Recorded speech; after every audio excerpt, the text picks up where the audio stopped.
finally, it is the 20th of March 2024, where the Ueab students decide who their sub-leaders will be. This has been the tradition of the school. We'll be taking you through this process, and we are currently camped at the university's church, where we will be broadcasting and showing you updates of the elections. Here, we will also be hosting the IEC commissioners here on studio. So don't move, we will be back to you. Thank you. I am Atieno Ashley, and keep watching Hope Channel Baraton.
Good morning.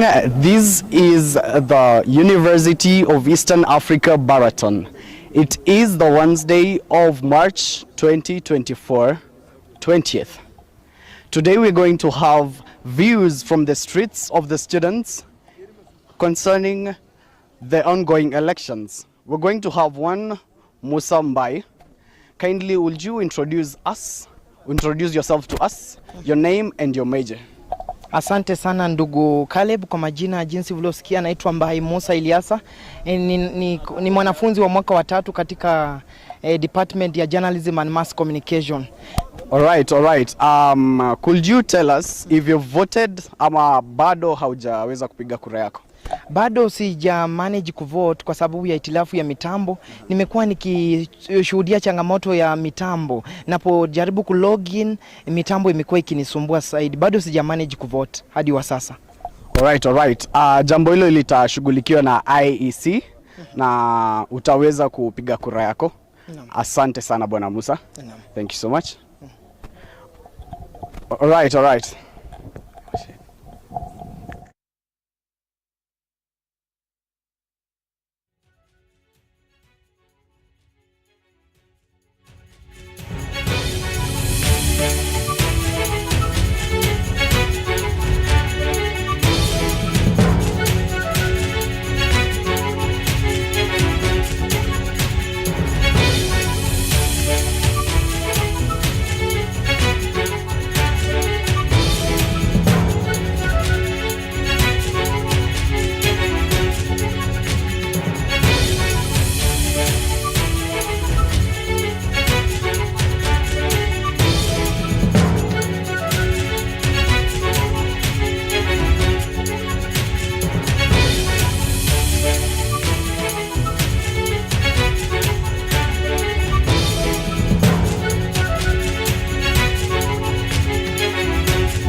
So I'm still here in the Baraton streets with one Stacy, and will you tell us your full name kindly? Stacy Mongeli Kanini. Okay, Madam Stacy, have you voted? No. Do you have a reason for not voting really? Honestly, I didn't know that the elections was today.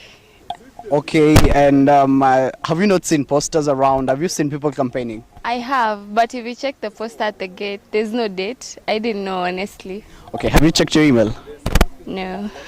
Well, check your email. The notification could be there. Okay. Thank you so much. Okay, thank you. Yeah, we're continuing with the interviews from people in the streets, people around Baraton who are going to tell us what they think about today's elections and what they expect. So we're going to have our brother here. What is your name? I'm Shikuku Yohana. Would you kindly repeat your name? I'm Mr. Shikuku John. Yeah, Mr. Shikuku, what is your major? What's your department? Yeah, my major is Education Science from the School of Humanities and Social Sciences. So have you voted? Yes, already. Wow, thank you so much. Have you encountered any problems during your voting? Yes. What kind of problems? Yeah, my ID number seems to have been hacked, but all of a sudden I was able to vote. Yeah, we have technical issues, but that was handled, right? You were able to vote in the end, right? Yes. So thank you so much. What is your view about the whole process, and what is your view about the whole of the campaigning to the day of voting? Okay, I can say that next time the IT department, they are supposed to enable us to use Mulolongo election rather than online, because online we have some of our colleagues who are trying to hack the system. All right. Thank you so much for your concerns and views. They're going to be addressed by the IEC. Thank you so much. Could we have another brother here giving us his views? What is your name, brother? My name is Amos Kibli Molel. Okay, Mr. Amos, what is your major and what is your department? My major is I'm pursuing Bachelor of Degree in Biology and Agriculture. My department is Education. So, have you voted? I have not yet voted. Why haven't you voted? Do you have a reason? Yeah, for reason. My email is not working properly. Yeah. All right, you could get that checked. Yeah. Do you have any other concerns besides your email not working, and what are your views about the whole process, either from your friends or from people you've interacted with? From my people I've interacted with, they have voted well, and I will follow the same procedure in order for me to vote in the course of the day. All right, your email issue will be addressed and you'll be able to vote. Thank you so much, Mr. Amos. Could we have another brother here? What's your name? Good. My name is Nathan Limo. Yeah. Okay, thank you so much, Mr. Alan. What is your major and what is your department? Okay, I'm in a theology department. Yeah, I'm pursuing theology. All right, have you voted? Yeah, I voted. All right, have you encountered challenges, or what is your general view of the whole voting process? Okay, we had a technical error concerning the portal. But as for now, I think it has been worked on, and it is working. Okay. Yeah, it is working. No, right now we don't face any challenge. All right. Yeah. All right, and now basically I need your whole view or recommendation or anything you'd like to be addressed about the voting, the whole period from beginning to today. Basically, I don't have anything to say, but I just want to tell everyone, let us turn out, vote in peace, choose your best leader, and I can say may the best win. All right. Yeah. All right, those are some of the views that we have heard from our fellow students, and I'm going to go around the streets getting some more views. Keep watching and we'll keep you updated. This is Hope Channel Baraton. I am Caleb Kamau.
All right. We are continuing with our interviews in the streets, and we have one of us here giving us his views about the whole election process. What is your name and what is your major and department? Otieno Steve Nyaoke. My major is education.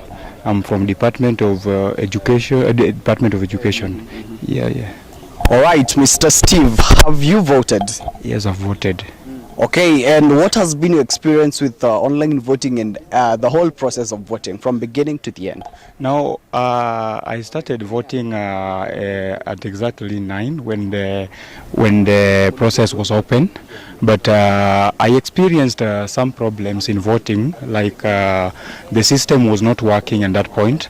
I waited for somehow 1 hour to vote. I voted 1 hour later because of the system. I think the system was hanging too much, and we didn't know the reason as to this was happening. All right. Thank you so much, Steve. Do you have anything to add about this process? I think about the process, I've got no power in controlling the system, but if there is a way that this system can be made to be that good or be that faster for voting, it will be okay, because we want to I would wish everyone to vote within the time scheduled from 9 to 3 p.m. All right. Thank you so much. Your views are going to be addressed. Yeah, thank you so much for your time. Yeah, God bless you. Yeah, we've had one view from Steve from the School of Education. Let's have one more view from one more student. Hello, good morning. Good morning. What's your name and what's your major and department? My name is Bernard Hills Oyo, and I'm majoring in mass comm. All right. That is under School of Humanities and Social Sciences, right? Yes. So could we have your views on voting, and have you voted? About voting, myself have voted. I tried this morning and there's been an error in the system, but the slots are there for the delegates, but when you're trying to vote, there's a crackdown. Yes. All right. That issue is going to be addressed by the IEC. Yes. Yeah, thank you so much for your time. Unless you have anything else to add about the whole process or just a recommendation? Okay, about the process of election, generally, I feel like the week of campaign wasn't that really good, because the week was clashing with the week of spiritual emphasis. So these two things were not going hand in hand. So we feel like we, the people, we did not get time enough to interact with the delegates and know them. So for future, we want the campaign period to be more, and for us to interact with the delegates. Yeah. All right, thank you so much. Your concerns will be addressed to everything. So thank you. Those have been some of our views. The election still continues. We're going to have various views about the from streets. Could we have one of our friends here giving us his views? Unaweza karibia. Good morning. Good morning. Yeah, what is your name and what is your department? Okay, my name is Elkana Kiplimo. I'm from Department of Nursing. So, Mr. Elkana, have you voted? Yes, I've already voted. Okay, and what has your experience been with the voting process? Okay, generally, in the morning, when I tried to vote, the system had issues, but after some times, the system was back to normal, and I voted. Yeah. All right. Thank you so much for exercising your right. Could you have any recommendation or anything else to add on top of your comments? Okay, maybe just to recommend the IT system, they can do something so that next time we'll not have issues when it comes to voting. Yeah, thank you. All right. Thank you so much, Mr. Elkana, for your time. Yeah, God bless you. All right. Those have been some of our different views that we've had. We're going to keep you updated as we get more views from the students and everybody around campus.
All right. We're still getting our views from the students around campus, and with me I have two gentlemen here. What is your name, sir? Jason Msawa, I'm MJ. Mr. Jason, what is your major and what is your department? I'm from the School of Education and Department of Social Sciences, Department of Theology. All right. And have you voted? Yeah, I've already voted.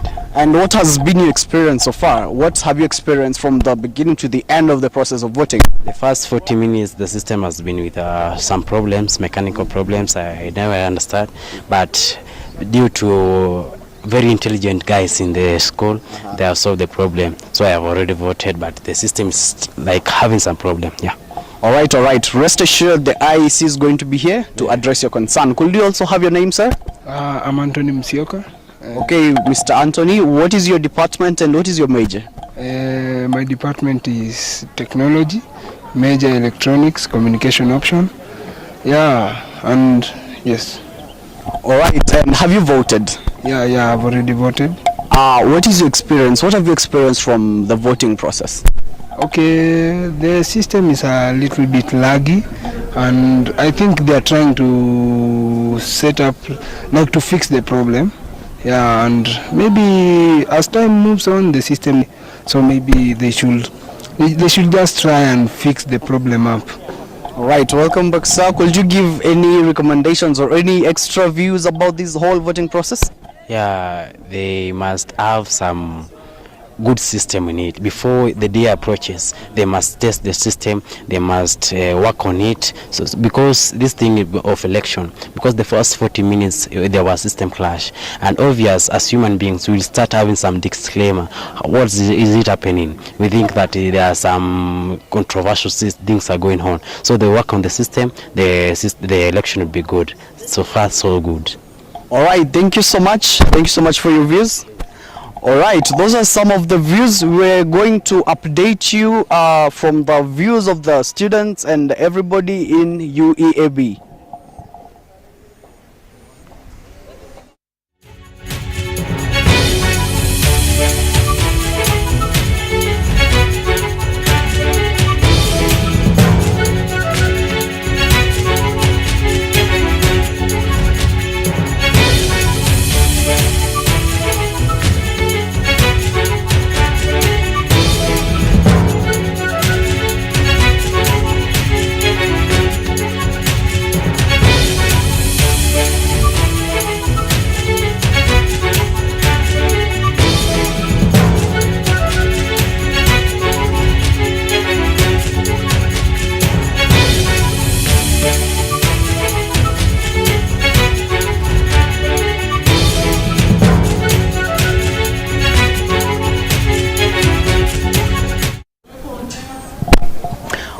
All right, let's have one more view from our sister here. Could you tell us your name and your major and department? Thank you so much. My name is Baldwin Ochieng. I'm from the Department of Education, Humanity and Social Sciences, Department of Theology. All right. Have you voted?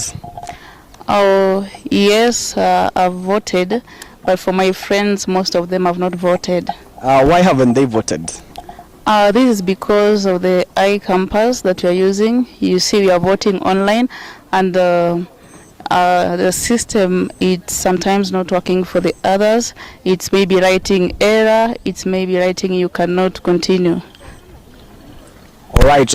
Rest assured, the IEC is going to address your issues and your friends' issues and your concerns. So besides that, do you have any recommendations or comments or anything about the whole process from beginning to the end? All right, for the online voting is at least maybe good, because we don't have we don't be in a crowded place like that one for the physical. So now what I would encourage is that maybe they make these things in preparation, so that whenever we start to vote, they go successfully and smoothly, minus having the complications. All right. Thank you so much for your views. Have a good day. those are some of the comments we've heard. We're going to have more and more within the course of the day and during this voting season, during this day that you're going to have the voting for the UEAB. Stay tuned for more.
All right. We have another student here. We're going to have a session with him. Hello, and what's your name?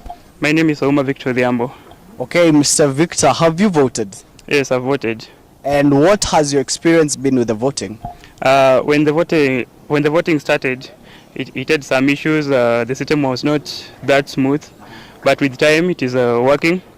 We are only requesting that the system be made more transparent, so that, because I was a chief agent and I've not been able to monitor the voting, how the numbers are coming in. So that's what we are requesting, but as per now, the voting is smooth. We are only requesting to be given the chance to view, at least we see how the candidates are faring on. Thank you. All right. Your issues are going to be addressed. We're going to have the IEC. Let's have another of our students here telling us your name. Could you tell us your name and your department? Okay, thank you, Sana Bona Presenter. I'm Ochieng Liki Onyango. I'm a software engineer from the School of Business. Yeah. All right. Have you voted? Yeah, I voted. Yeah. And what has your experience been when you are voting? Any challenges, and will you also give your recommendations? Yeah, I want to give my recommendation as a voter, at the same time as a chief agent of a number of aspirants. Currently, I've not been satisfied about what has been happening, because as a chief agent I've been denied the position to show how my participant is faring, and I can't coordinate on ground because I'm not sure if the results which will be given out are more truthful and openness. I think there is lack of integrity in the system, and those who are in the body, I'm not convinced at all. I've been denied the chance even to see how the votes are being tackled. Just like other elections which happened earlier on. I'm not a new student in this school, I'm a senior student in this school. So there are some things we know are norm and culture of our university. How can you be sure that the votes which are going to come out, or the results, are of great impact, or are results which are not computer generated but voters generated of their choices and verified? So I will request, if the IEC or the board which stood for the commission which are eligible for the results should show us the results live, so that we could have that synergy and energy to go out and look for more voters, so that it will come out in large numbers. They vote for their preferred candidates, because we are not waiting to be shocked, a rude shock that something is coming from blue, results are coming from blue, from dark, that someone has emerged the winner. We want to be convinced as voters, and to make it worse, there is no way you can even appeal for your letter, because they will be having no grounds for appealing. How will you be having grounds for when you don't have exhibition? We are very sorry for that. We are requesting if the commission can come and be out clearly, show us the results, even if those who are following online should see how the things are going. Thank you very much. Yeah. All right, those are some of the views that we've had. Could we have more views from our friends here? Could you kindly move to the side? What is your name and what is your major and department? No, my name is Munja Ruken. A well-known name is Mzee wa Imani. I'm taking theology. All right, Mzee wa Imani, have you voted? Yeah, I voted. Okay, and what has your experience been while voting? It was not so good. We had some challenges with the voting process, whereby it was hanging. The e-learning, when we opened, sometimes it hung. So you must try more times before it goes through. But for now, I've checked it. It's working somehow good. We went there and complained to the IEC commissions. Then they told us wait a little bit. It will be better. Now, when we went back, we have seen now it is somehow working good. But at first they had some challenges, and sometimes you understand those are machines. We understand.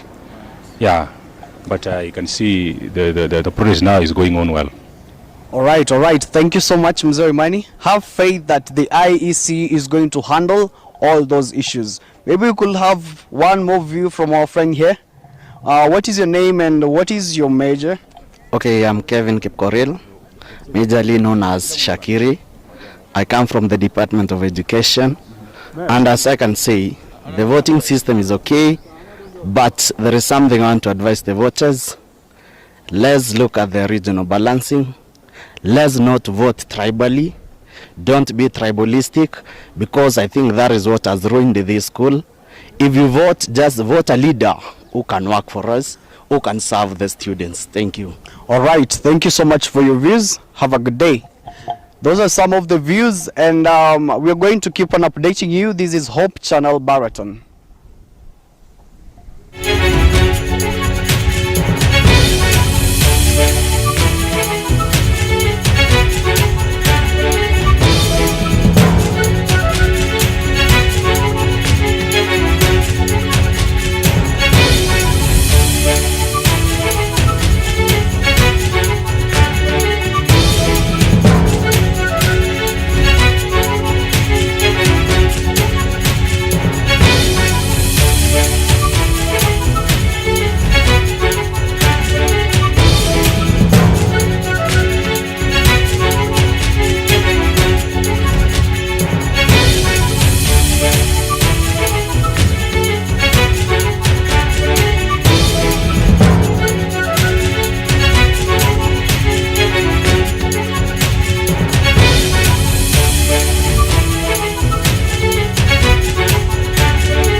All right, we're going to have a couple of more views from some of the students from the University of Eastern Africa, Baraton.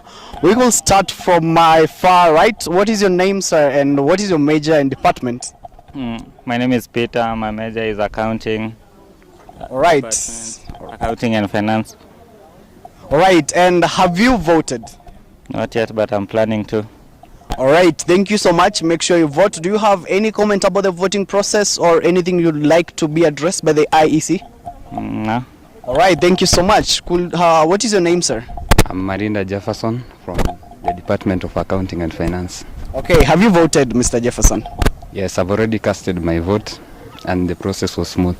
All right, do you have anything else to add or any recommendation? None. All right, thank you so much. We're having beautiful views here. Hello, good morning. Good morning to you. What is your name? My name is Koba Jennifer from School of Education, Humanities and Social Science, Department of Education. All right. Have you voted? Yeah, I've voted. And what has your experience been?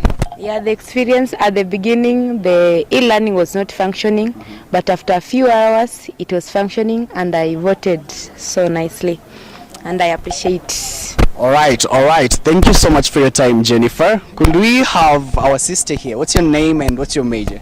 I'm Sheila Chebet. I'm doing education, humanities and social sciences. Yeah. All right. Have you voted, Sheila? Yeah, I've voted. And the voting was good. Yeah, I appreciate the system. Thank you. All right. Could you give us your views on the voting process and any recommendations or comments that you'll give or anything you'd like to be addressed? No, I'm okay. All right. Thank you so much. Thank you for your time. Have a good day. Good morning. Good morning. What is your name? My name is Stephanie Chepkemboi. All right, Stephanie, have you voted? Yes, I have. And what has your experience been so far? The process was smooth. All right. Do you have any other comments? No. All right. Have a good day. Hello. Good morning. Good morning. What is your name? Nancy Church, And what is your department, Nancy? Department of Education. Have you voted? Yes, I voted. All right. What has your experience been? It was good. Any challenges, difficulties, anything to complain about? No. It's good. All right. Any recommendation, any other comment that you'd like to have? No, everything is good. All right. Thank you so much for your time. Good morning, brother. Good morning to you. Yeah. How are you today? I'm fine. What is your name and what is your major? My name is Emmanuel Lewis. I'm doing IT diploma. All right. Mr. Emmanuel, have you voted? Yes, I voted in the morning at exactly 9. All right. And what has your experience been with voting? Yeah, in the morning when we began the process was slow, and of course it was corrected sometimes later, but it was slow. But the process is smooth now. Yeah. All right. Do you have an extra comment about the whole voting process or a recommendation or something? Yeah, the voting process is smooth.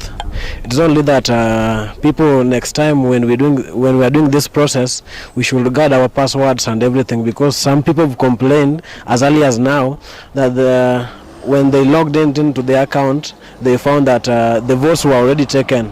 So meanwhile, overall it is nice and everything is smooth. Yeah. All right. Thank you so much for your time. Have a beautiful day. Those are some of the comments, and generally we've had a beautiful voting process with problems from the beginning, but they have been sorted. We're still going to have more comments, and be sure as a student your issues are going to be addressed by the IEC. I am Caleb Kamau reporting for Hope Channel Baraton.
All right. We have another student to give their views about the voting process. What is your name and good morning? Good morning. My name is Mary Lokwemba. All right, Meryl. Have you voted? Yes, I have. All right, and what has your experience been with the voting process, and any challenges, or are you excited about it? Just tell us anything about it. Okay, I was excited for the day actually, though it has not been that easier up to the time I voted. Like it has have some technical issues, like to log in into your account. There are some problems, some online difficulties, but finally I've managed to vote for the people I wanted. All right, do you have recommendations or any more views about today, about the voting, or how it can be done better? Okay, voting can be done better. Okay, they requested us to do it online.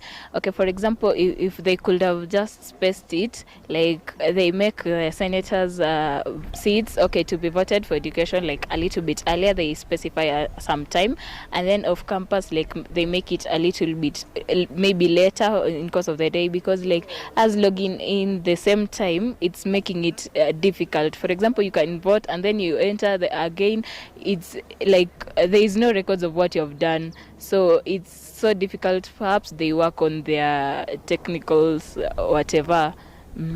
All right, rest assured your issues are going to be addressed by the IEC. Thank you so much for your time and have a beautiful day. All right. Yeah, those are some of the views. We're going to keep on updating you.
hata hapo. All right, we're going to have more views about our voting day today, and we have one of our students here. Could you tell us your name, your major, and department? Okay, I'm Melvin Bange. I'm doing mass communication and journalism. My department is Department of Humanities and Social Sciences.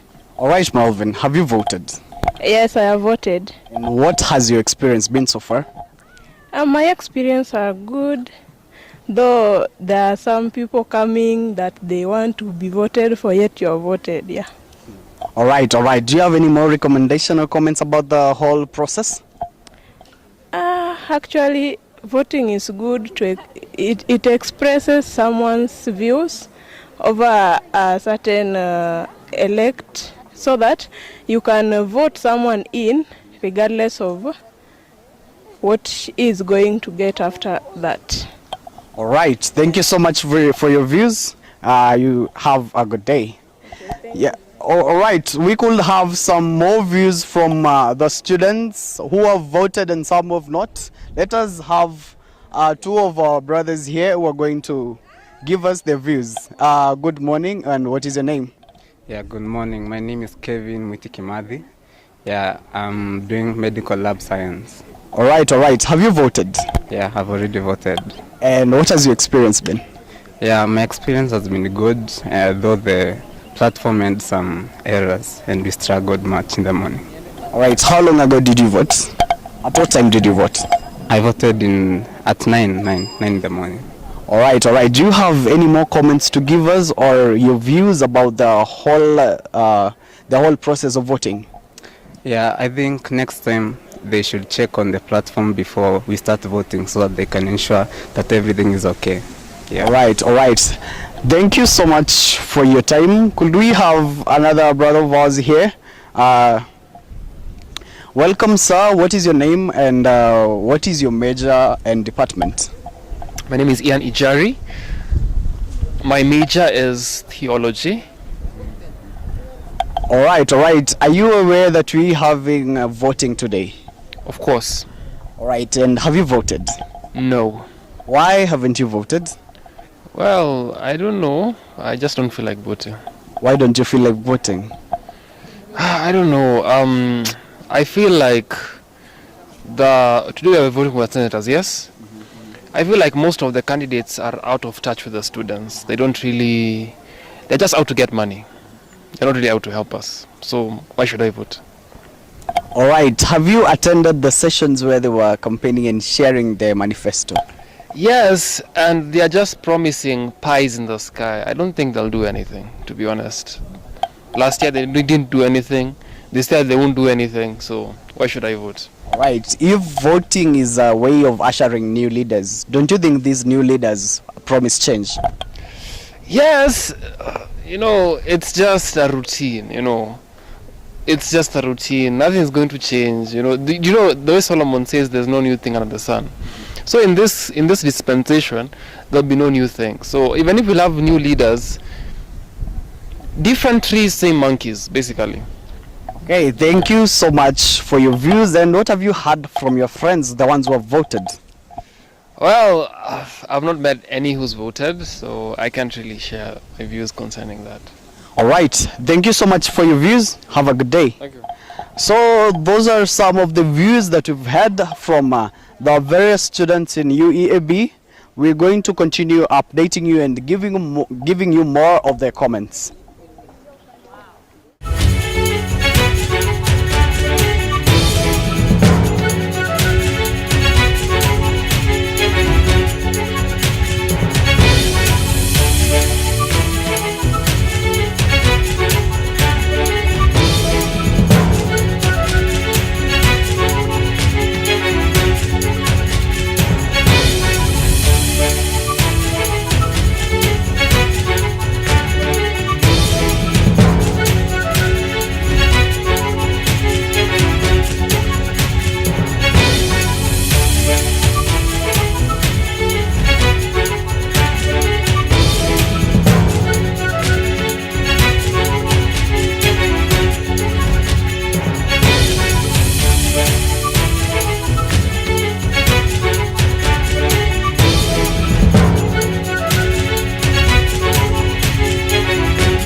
once again, and we are in a political season here at the University of Eastern Africa, Baraton. Some have voted, some have not yet voted.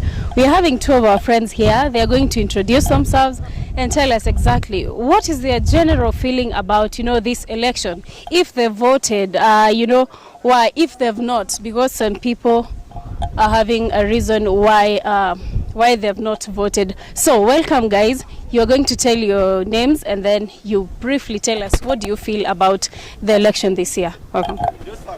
Okay, good morning. My name is Ezra, but famously known as Kigogo. My general view on these elections, regardless of the system not being open to us, like it's online, which can be easily manipulated, I feel it's okay.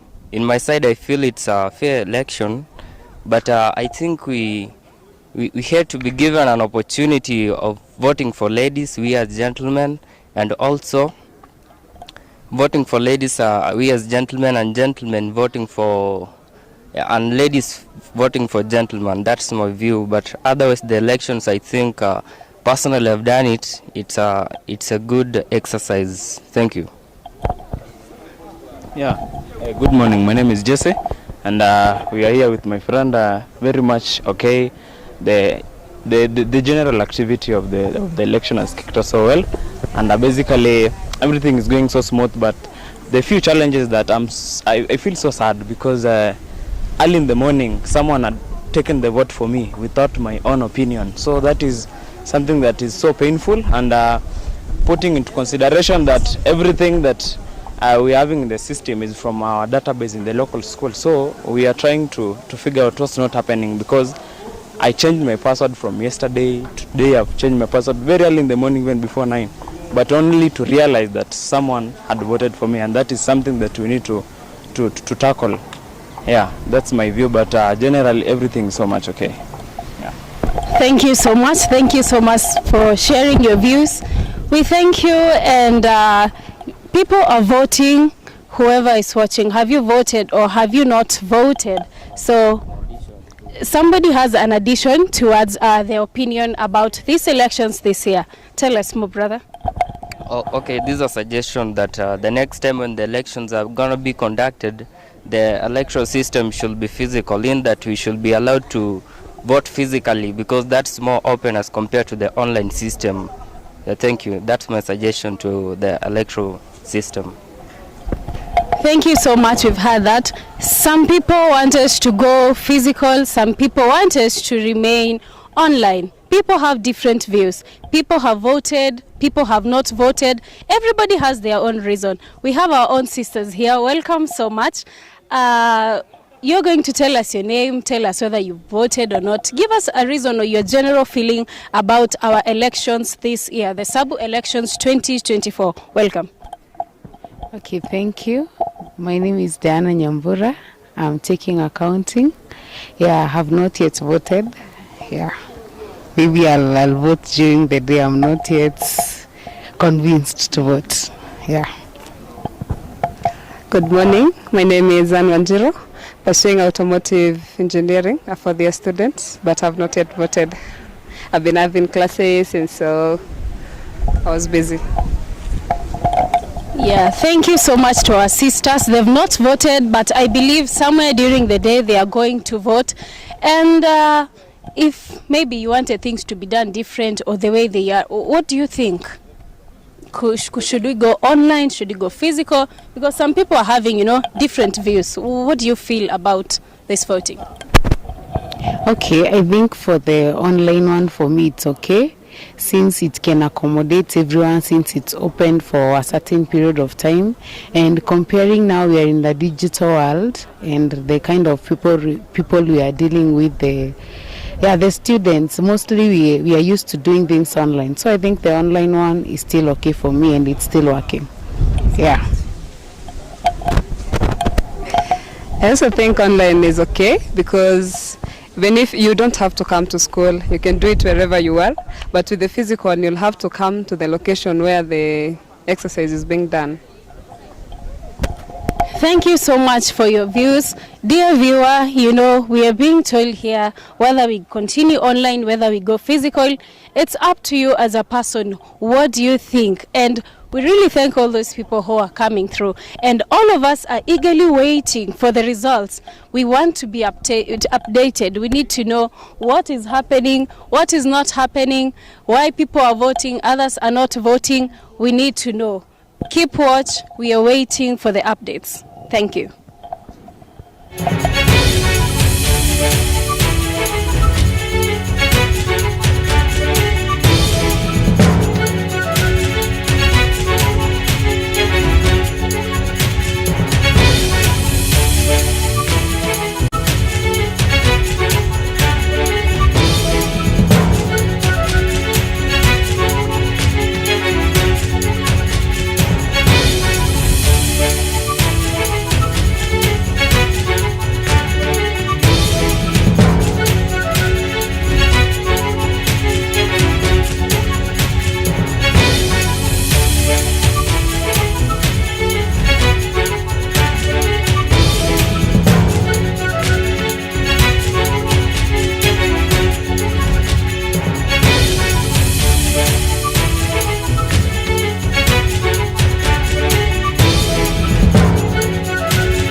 Yes, welcome once again, and we are voting, all of us. Some have voted, some have not voted. We are having our brother here. He's going to tell us his name and then tell us, what is your general feeling? Have you voted? Have you not voted? Thank you.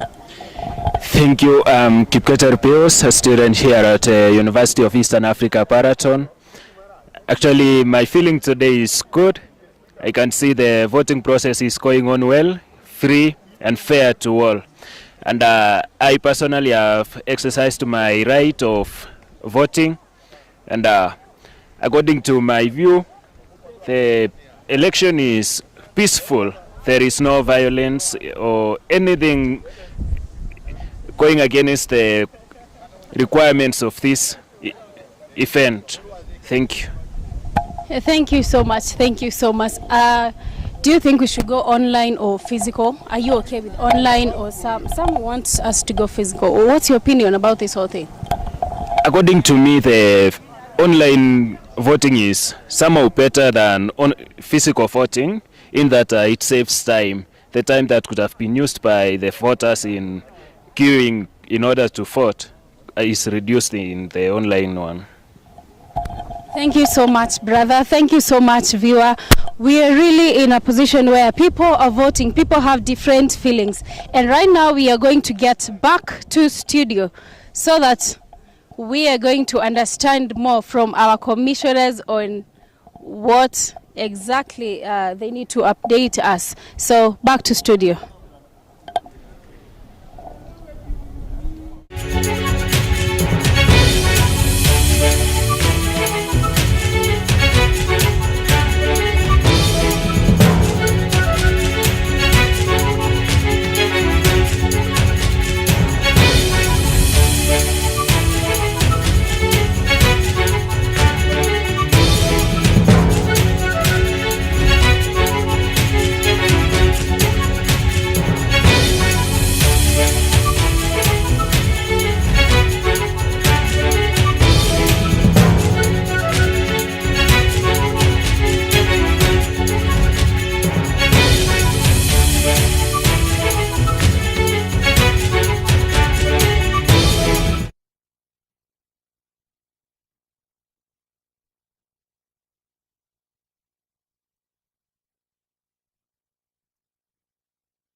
Cool.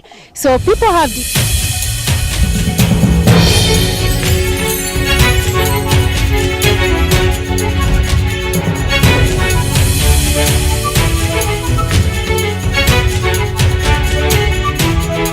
we would want to get the opinions of why some are voting, why some are not voting. What kind of leaders do you want? Voting is a responsibility, it's a right. What do you want as a person? You need a leader, you need to vote for them, and someone feels that no, there's no need to go that direction. So we are waiting for the updates for the commissioners. We know the commissioners are ready, and all those people, keep watching, let's keep voting, vote for change. Thank you so much. Back to studio.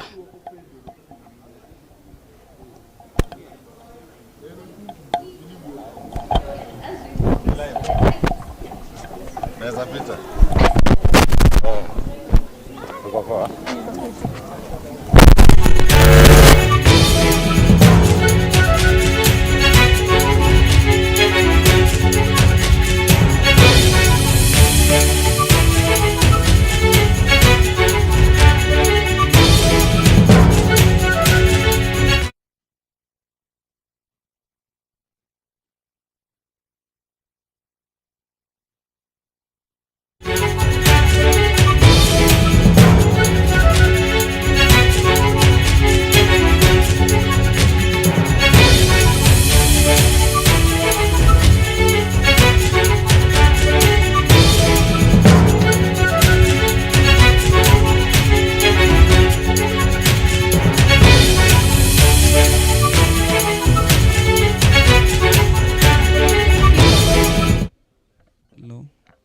Mic check.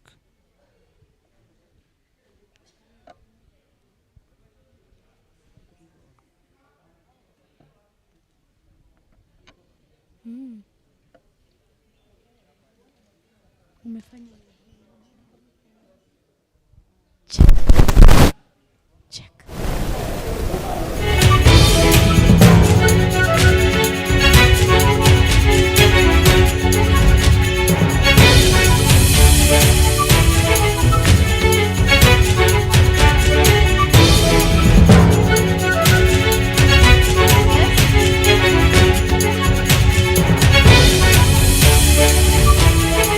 We are in studio, and as we promised, the IEC commissioners will be present with us here today.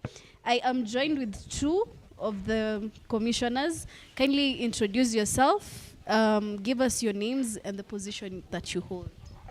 Okay, good morning. My name is Commissioner Joshua Kipiego, a member of the IEC Commission.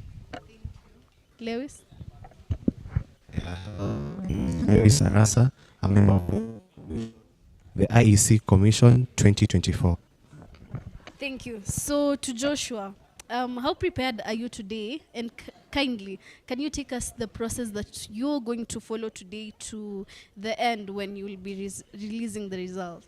Okay, to just highlight, we are conducting elections, senatorial elections today, and we are just, we are very much prepared in case there is anything, any technicality that may occur. We are very much prepared, and we are ready to handle each and everything with integrity.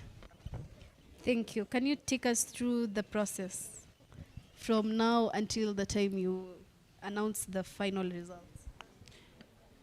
Yeah, with the process, we are voting through the online voting, that is using of the e-learning. And we encourage everybody who is a registered student to visit the e-learning and conduct the election and vote, because it is their right. Yeah. Thank you. To Lewis, how long will it take for you guys to update us? Hourly updates. Yes. Okay. And in the morning, several students are complaining of the system hanging today. What have you done regarding this matter? As you have been informed, we are using an online system to elections. And as you know about technology, the system was opened at 9, and because of trafficking, that made the system to drag a bit. But now that is manageable and the traffic is out, the system is now running smoothly. Okay, thank you. Ladies and gentlemen, if you have any questions, you can post them on our YouTube channel and we will direct them to the commissioners. We will take a break and go to the Secretary of the Commission, who's Esther Ateka, to give us an update on the result as of 11 a.m. Thank you.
Okay, good morning.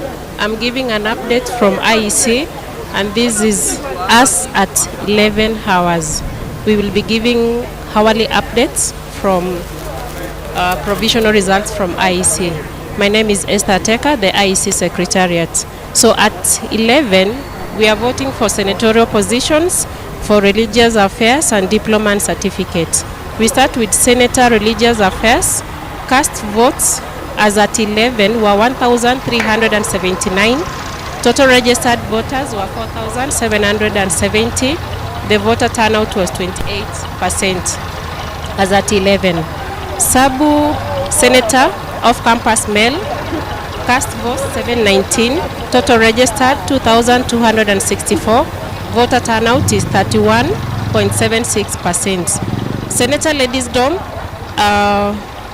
228 votes, 493 registered voters, and 46% turnout. Senator off-campus female, 418 cast votes, 1,588 total registered voters, and 26.32%. Science and technology, 163 have been cast as it's 11, 737 total registered voters, and 22.12%. Education, humanities, and social sciences, cast votes as at 11, 615. Total registered voters, 1,938. Voter turnout is 31.73. Senator School of Nursing, 397 cast votes, 788 total registered voters, 50% turnout. Senator Postgraduate Studies, 23 cast votes, total registered voters 77,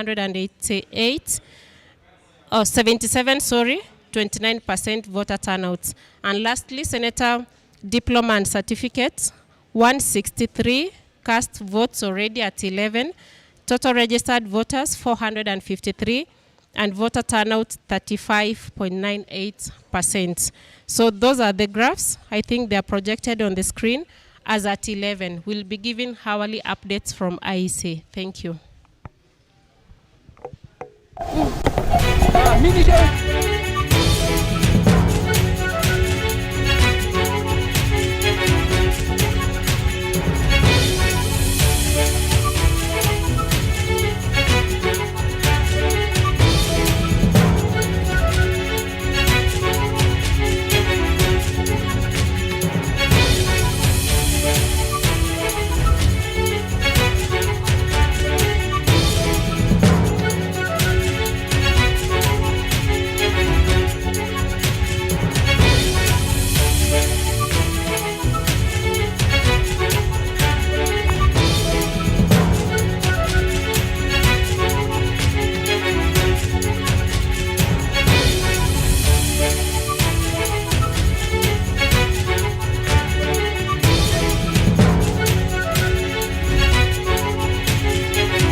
Usiku wa manane.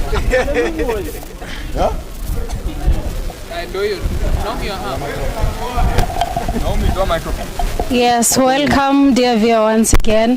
The IEC has just released the voter turnout.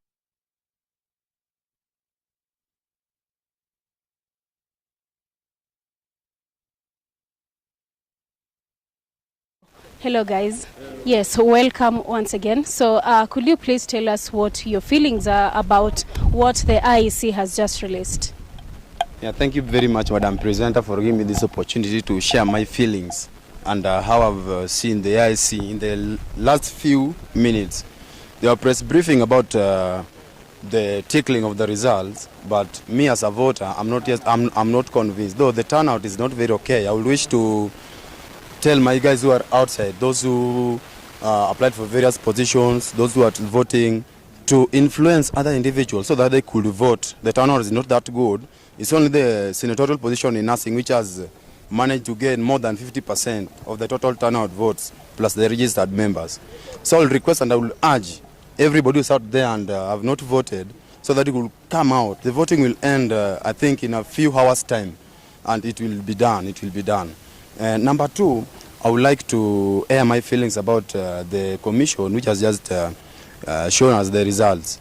I'm not convinced because I could see some incompetency in the desk. We are not allowed to be asking questions, and it is more time of which we should be doing that. As a voter, I think we have been infringed some freedom as voters, and I would urge if they could listen to us, if the chairman of the desk could listen to us as voters, they should allow us ask them questions. They have left us. It is like they have dictated whatever they wanted to say. They didn't want to hear from voters because we are the ones who are on ground. Their work is only to air whatever has been and to gather the data from the ground, how the voting is carrying on, how everything is progressing. So from that point, I'm not okay at all. I'm not at all, but I'm not convinced. I'm not convinced. Maybe if you will be having some questions, I'll be ready to answer you. Thank you. Yeah, thank you so much. Thank you so much. We're going to hear another opinion of the last opinion of what exactly do you think about what the IEC has just done. They've just given us a voters turnout in the last 2 hours. Brother, tell us your name and tell us your opinion. Okay, thank you. This is Roy Oguta.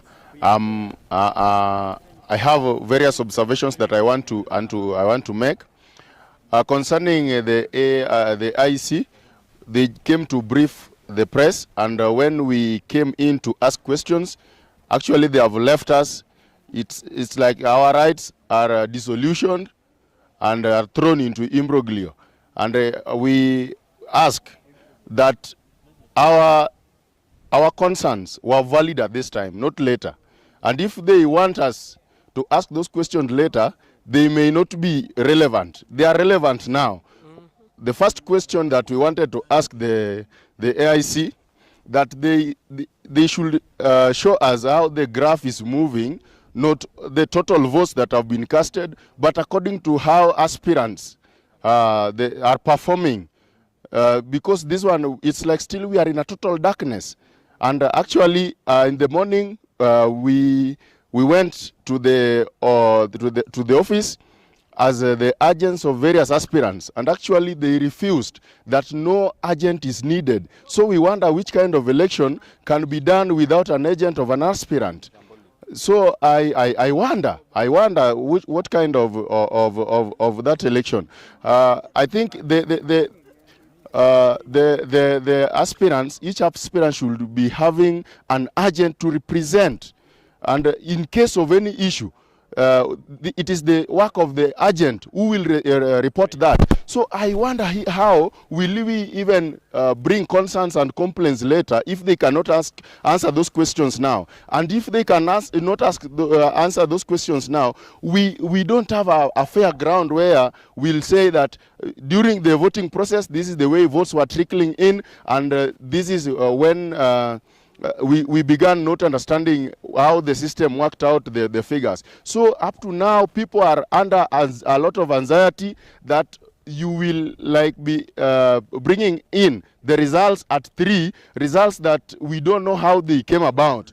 So we want to know how candidates are faring, and the graph should show each and every individual aspirant so that we know how the progress is, not the total votes that have been casted, but for each aspirant.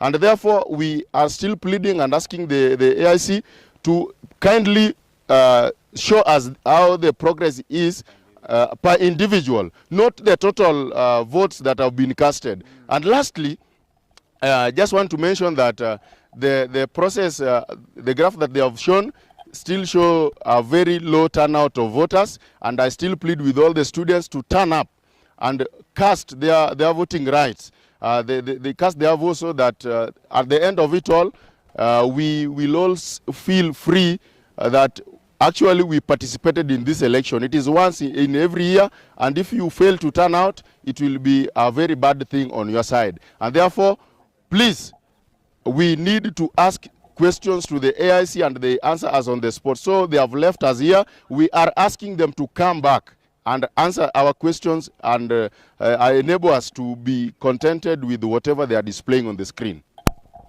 Thank you so much. Thank you so much. Some have voted, some have not voted. A good number has not voted. You're called as an aspirant.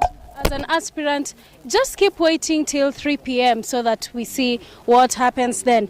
And for the dear voters, please keep voting. We are waiting for you to vote. And for the IEC, they are going to do their job. Dear viewer, we are waiting for the IEC. And for all those people who have not voted, it's your call upon to vote. Thank you.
I am joined on field with the nursing students, and I will have one of them speak. Kindly tell me what you need. Yes, I go by the name Muigai Derek Waweru, a proud nursing student, and we are happy today that we are about to make history, but so far so good. But we want to address two issues as a cohort. Nursing is a very tough profession, and that is why we need very eloquent and vibrant leaders for this team and for this nation too. You can see that some leaders are making unthinkable decisions out there of even slashing internship salaries. Exactly. And it all starts from the ground level. And that is why this school election is very important, of getting the right person who knows the pain of nursing students. Yes. And that is what we are urging today, that we have a fair, a free and fair election whereby we get to vote good leaders who really know the pains that we undergo, the many hours, the many relocations that we do in this country, the many services we offer in the hospital with no pay. In fact, we pay to serve the hospitals. Yeah. So we really need someone who understands all this. And that is why now, as we have seen, the voters' turnout is at 397 out of 788 in the School of Nursing. That is 50.38%. But we are not satisfied. Yeah. Because tomorrow we will be crying with our problems, and you will be like, you had the chance to bring a change, but we did not. So today is our day. Today is our time as nursing students. Turn out and make that decision. So this is my team, and we have our candidate, and we won't even talk much because he is known. So those who haven't voted yet, please, this is your time. Arise and shine. Comrades, Tibim. Tibim. With a few hours to the deadline, do you think this 50.38%? Do you think this 50.38% is really enough? Are we gonna have many people turning out? I think as at now, most students are in class, and they turn up, I guess, by 3 p.m. or by 1. It should have gone to at least 80% if it's to be indicated. As at now, we are still looking for those who are still in the clinical area. You know, the problem is that they are so into the shift. Sometimes we are advocating for them to have at least some 3 minutes so that they can go out and vote. And sometimes the system has an error because of the numbers of the students that are logging in there at the same time. So I guess by at least 1, the turn-up should have gone at least higher. And we are anticipating a win. Thank you. Thank you. Maybe you can tell me, what is your name? Have you voted? Yeah, mi naitwa Cheriot Bruce na nimepigia kura my favorites aspirants na hope ata win. How was the process of voting? It was smooth compared to the other one. Yeah. Thank you. Thank you very much. Thank you. Thank you. Well, ladies and gentlemen, we will continue taking the views of students on the ground. So stay tuned to Hope Channel Baraton. Thank you.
Ladies and gentlemen, we are back on studio, and the IEC as of 11 gave us an analysis of the voter turnout. Well, I'm joined in studio with two political analysts who will be talking about the same, and I am also joined with my co-host, Caleb Kamau.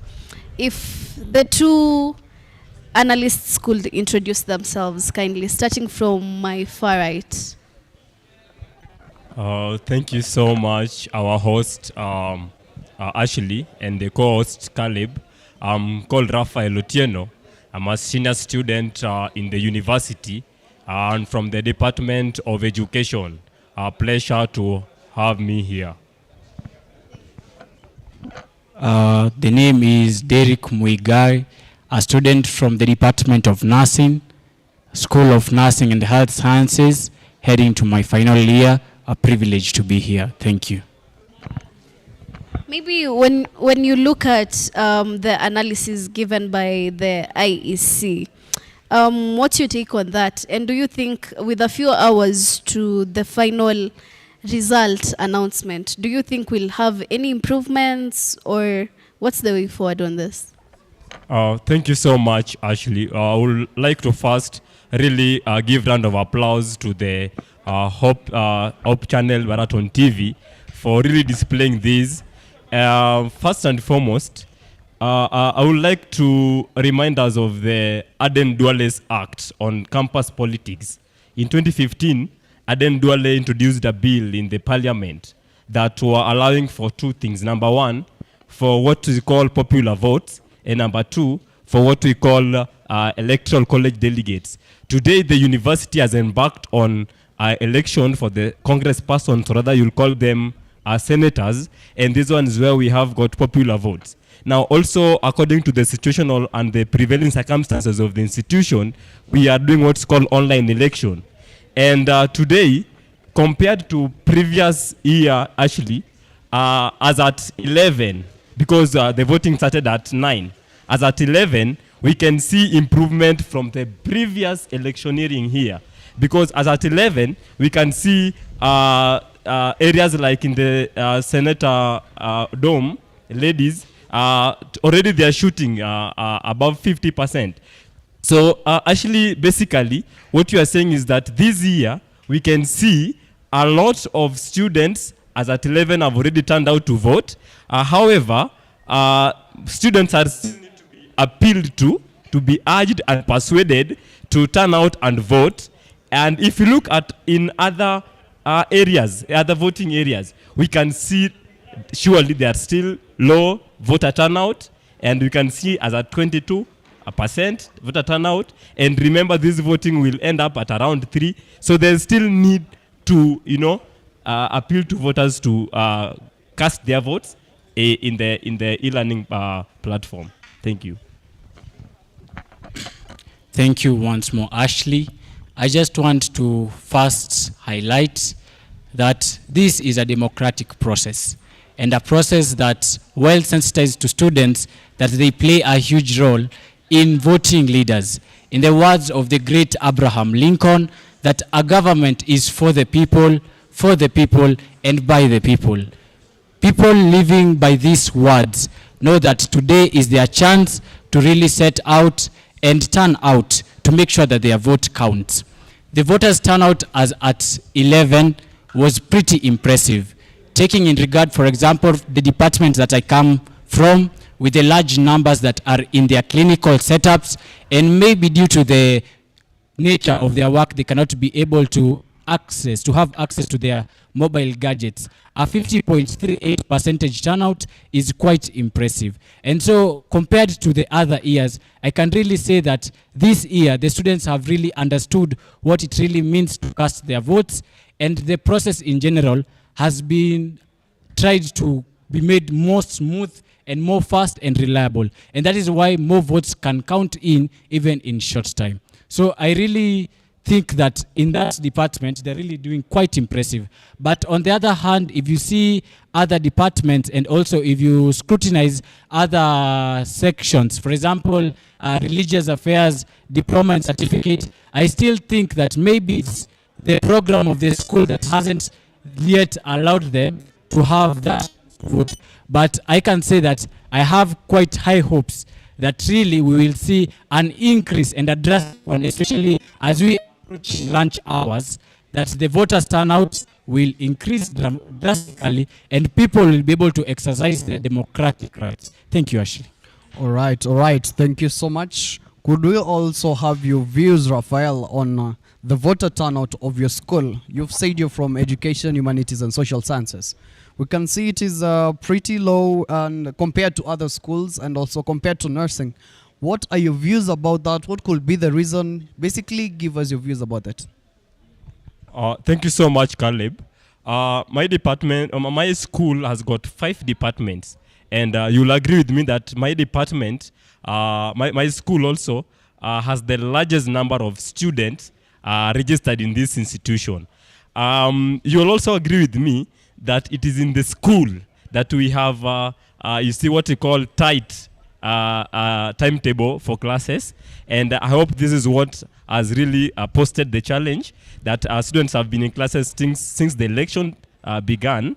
But I also believe that because of the size of the school, you see, for example, in School of Nursing, it is only one area focus. But for these, candidates have to focus on the 5 departments. So perhaps they have the challenge of, mobilizing and reaching out to all the voters expected in that school. For example, in the school, in the ladies' dorm, you see, it is actually concentrated in one place.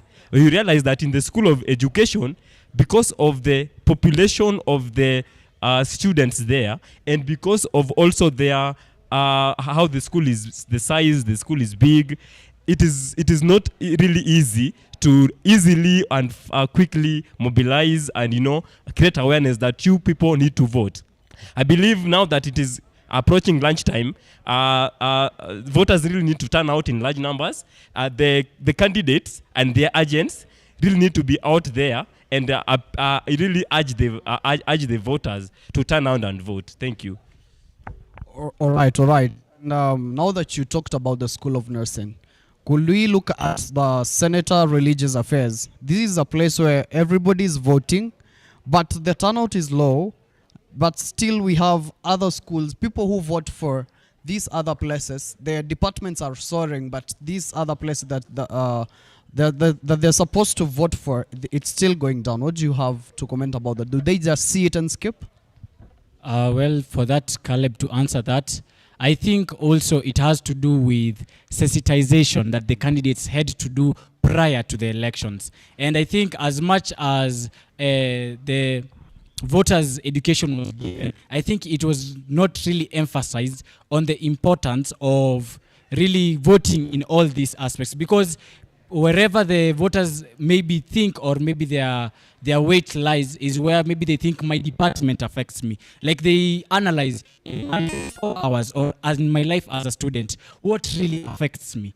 You see, and now it also might have been due to biased attitude by the voters, because they will be like, in religious affairs, I don't really get involved. But in my department, it's my sole responsibility to ensure that I have a leader who will stand for my academics. Remember that the co-curricular activity that brings us to this institution of higher learning is to pursue that degree. And that is why people base it on academics. That is why the department than other areas. So I think it's just the biased attitude that voters have, and they tend to lie where they feel it will help them more.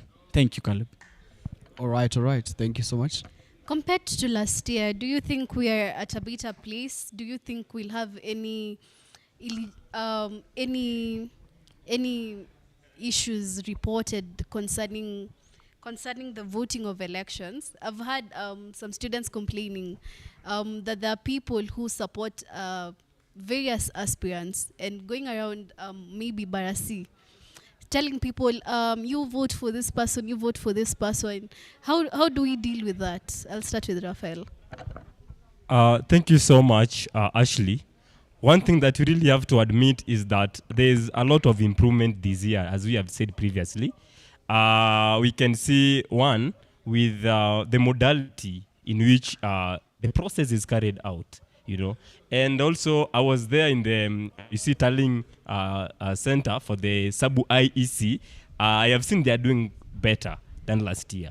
However, what you are really mentioning about the agents of the aspirants, or rather even the candidates themselves, you know, moving around to mobilize for voters to cast their votes, that one will come because, you see, if you don't really go after these people, because of people are busy with classes, assignments, you know, presentations. Some are even struggling. How do I want to go and prepare something to eat? So all that what they need to do is they need to do it in a very professional way, that it doesn't come out as if they are campaigning, you know, because we are not in the campaigning period, or in the election time. You know? So what will the candidates and the agents do is to ensure that their supporters, their support base, their fans, really they vote. So what they need to do is to find a very good way, ethical way of persuading the students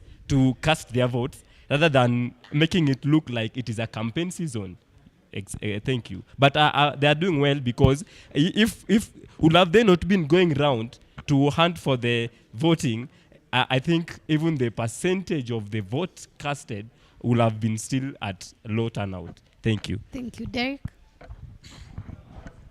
So, Ashley, to address that matter on sensitization, as I've said, these candidates are well aware of their home grounds. They know that they have won hearts of certain groups and certain cohorts. And what might be going on right now or out there is that they're just trying to remind them. You know, we are past the campaign period, as my fellow analyst Raphael has just mentioned. And at this time, we are ethically exercising our voting process. But also, Raphael has brought out a strong point that as students, they need reminding. We are students, we have classes, we have overlapping schedules and assignments and deadlines to meet. And that is why whatever the agents might be doing is just reminding, kindly, dear, remember to cast your vote. Kindly remember to exercise your democracy. And that is what I must say it is really going on out there. And about the IEC and about the whole process, I think compared to last year, this year's process is so smooth. There are some aspects that were there before. For example, last year, people could easily follow up on the number of votes per candidate casted. For example, if we have aspirant A, aspirant B, it was really simple for us to see who is ahead of the other, which is not the case this year. And it might be of the best interest as the IEC sat down and saw it as a way forward. And that is why all we could say is that all candidates should put all efforts. No one should feel like I have already lost. No, keep on sensitizing your ground, keep on fighting, because great men know that leadership is not given, but it is taken. Thank you, Ashley. Gents, thank you for joining us in studio. That's it for this top of the hour as we await for the IEC to give us more updates. We shall be interviewing more panelists, so don't move. Thank you.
Good afternoon. Good afternoon. It's okay? Okay, these are hourly updates. We've been sending hourly updates from 11 a.m. This is for 2 p.m. Sabu General Election 2024 Senatorial voter turnout. And the graphs are there. Senators Religious Affairs, 48.72%.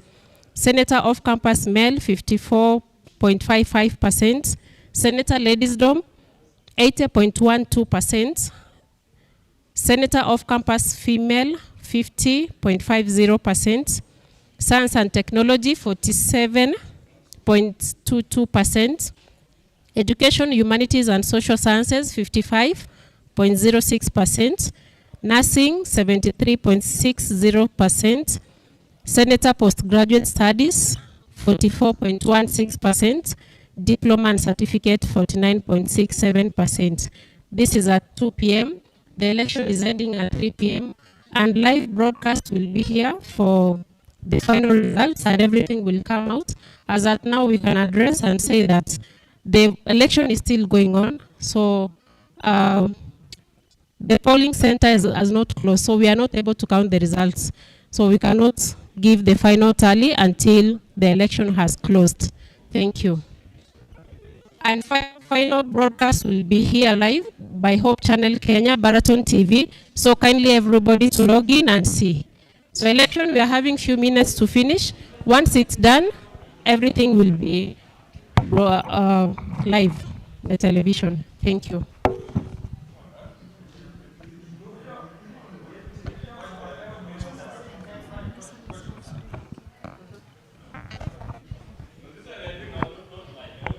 Thank you. We are coming back with the final results.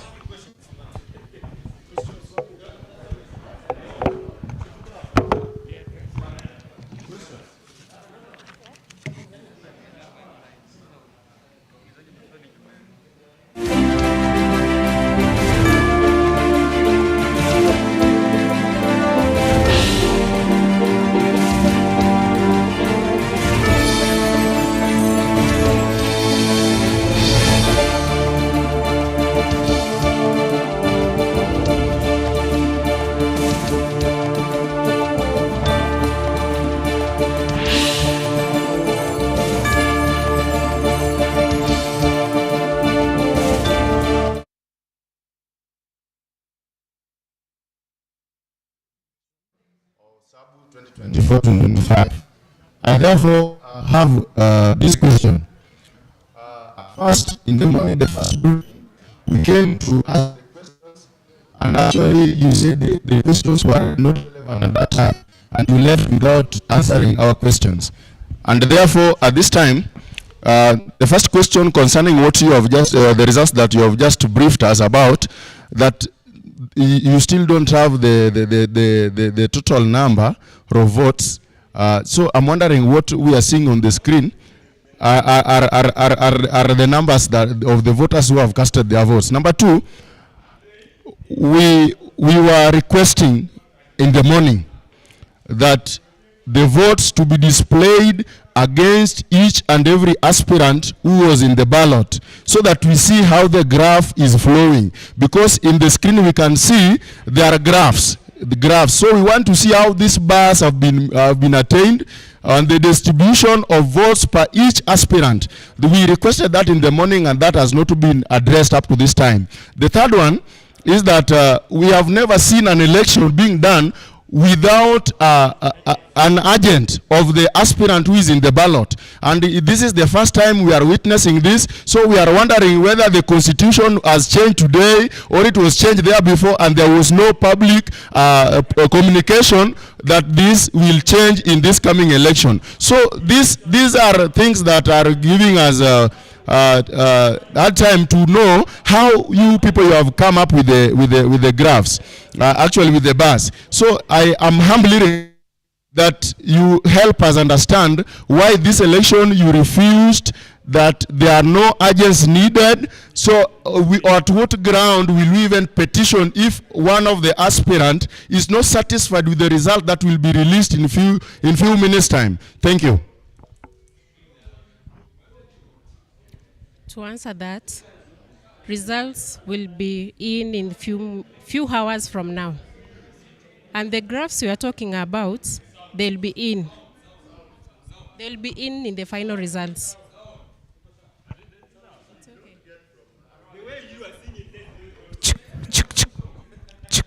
Alike kuna sound. Okay, let me repeat. The final results will be in with each candidate for the final results, and it's few hours from now. We have voter turnout, and this is what happens in every election. We have voter turnout, right? So the final results, we are going to see each candidate, the graphs, and it will be live here. Yeah. Issue of agents.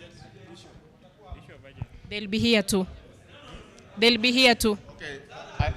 I think my question is not addressed. I was asking the reason as to why in this election, this time the agents have been ignored, and in the morning when the agents reported in the e-learning center where we thought that is where they should be meeting, they were told in this election no agent is required or no agent is needed. So we are wondering, even if the aspirant is not satisfied with the result, how will he even petition or concede the defeat and the agent was not there? We are contacting them soon. And for the final results, they will be there. Thank you. To the commissioners, we are very disappointed in you. That is first, because all of you are now here. The center is, the one is at the center. Also, what is asking is true, because at the end of the day, I suppose there should be a place where agents are signing. If agents have not been there, what will they sign? So we are honestly, truthfully disappointed in the commission. This one is it. Every election has got what is called features of election. And agents must be there in the room. So if you want this election to go successfully, and I'm very categorical about that, if you want this election to go successfully, please, we want even the chairperson to be here, because it seems the ones who are here not understanding the process, so that they can really let us understand. Let me answer Bwana Raphael. The center is not empty. We are 6. 2 of our commissioners are in the center. Not all of us are here. Right? And my question, the commissioners, you know, it is just a basic need. Election is a natural law, and it will flow smoothly and transparently. Now, the way we are monitoring the process, it seems like it is looking like a duck, walking like a duck, and quacking like a duck. How are we sure that the final product will be a goat? That's the question. At this moment, the election stands to be scandalous, scurrilous, slanderous. It is not adding up. The issue of agents and the transparency, we are just asking, let us be able to monitor the progress. That even if 5 votes have been cast, we have to see how those 5 votes have been spread. That's the only question. Let me talk first. Now, we want to labda mtu anisikiliza vizuri. Now, I have only one question. First, we want to appreciate what you are doing. Maybe, now listen.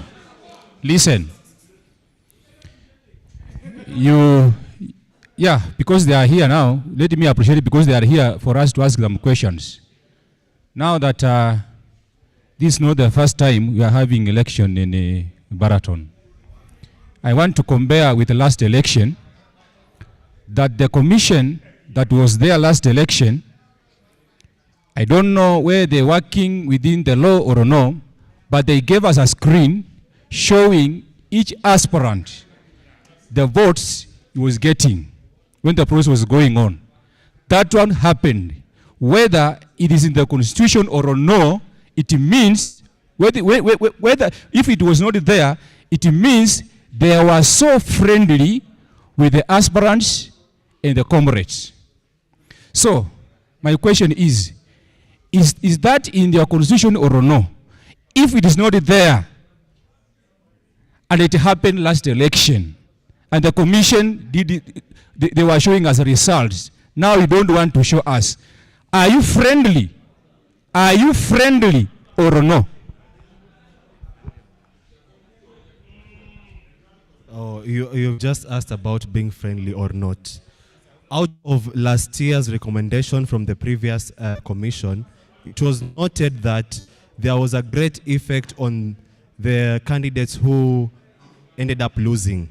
There was a lot of torture that was done to their emotional status. And this commission has been fair enough to allow each one have an equal emotional effect. If we will be releasing the results, which we cannot release them live tallying at the moment, because the polling station isn't closed, it will be giving room to create emotional torture to candidates who are maybe not faring well in their votes. So our tallying, according to the system being used, is only going to be functional and open in the last minute after closure of elections, and that is open to everybody, including your agents whom you've been asking about. And there was no greater need of having agents seated down, while the same information that they will be accessing is the one that is live on Hope Baraton. So we'll have our agents in the last minute when we'll be releasing the results.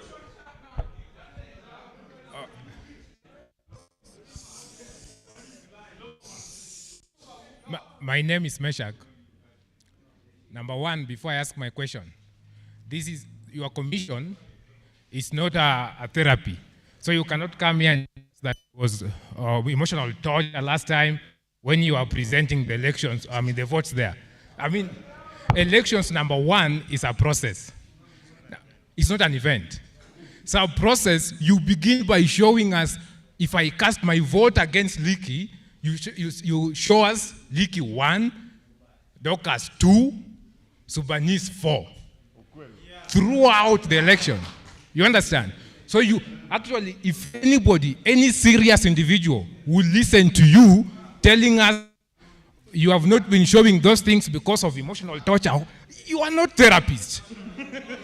You are not. It's not even in your mandate. We have cyclists among.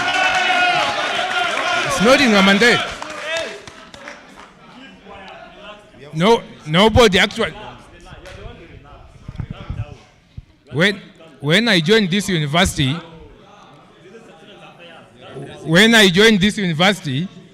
we were done for orientation. The orientation, we were told there is a university counselor. In the orientation, we were told there's a university counselor.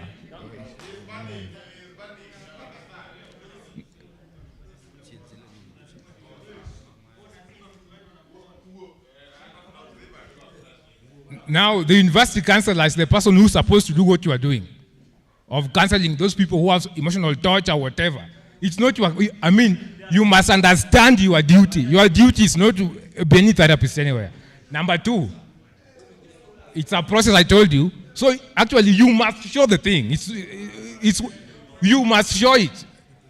I thought you should know this. Actually, as a commission, I'm disappointed that you don't know this. Lastly, it's important to every candidate, it's important to the voters who we are, that you show us, as we vote, show us the process. Show us who is winning, who is losing. If anybody who came here to vie is ready for anything, whether they lose or they win.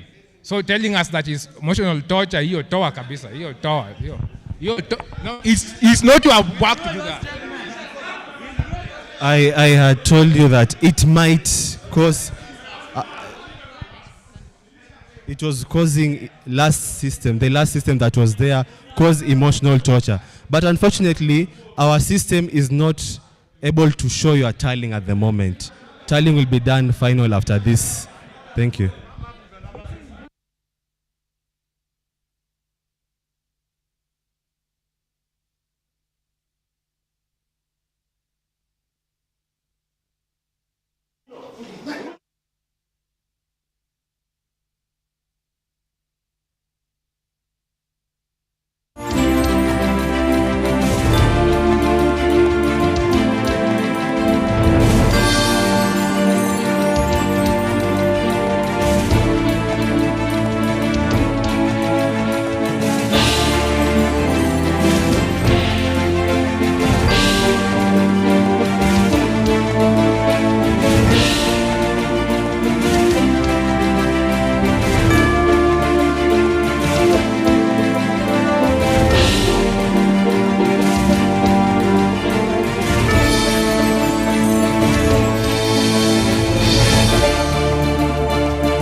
exactly 6 minutes to time.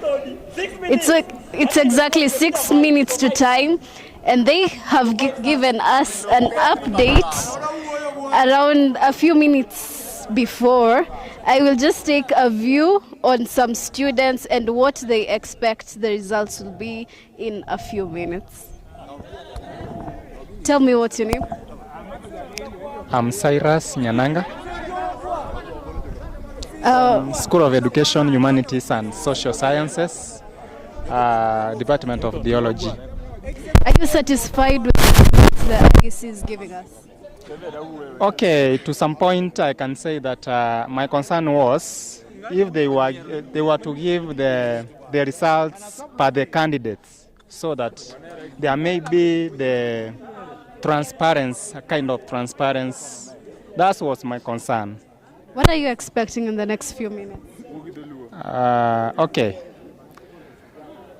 Can't actually say what I'm expecting because I'm not aware. I've not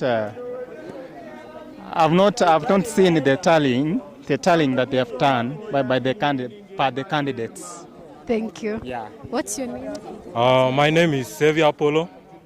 Yeah.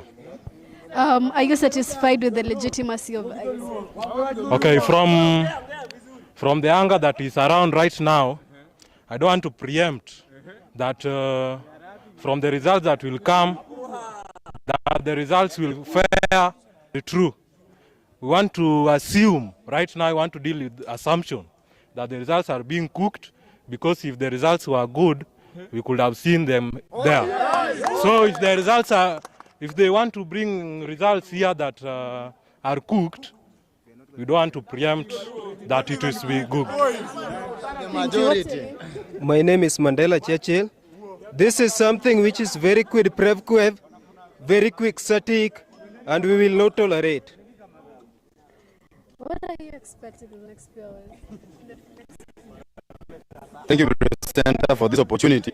At first, I want to tell you, I will not be surprised to see the result, because the commission itself lacks integrity.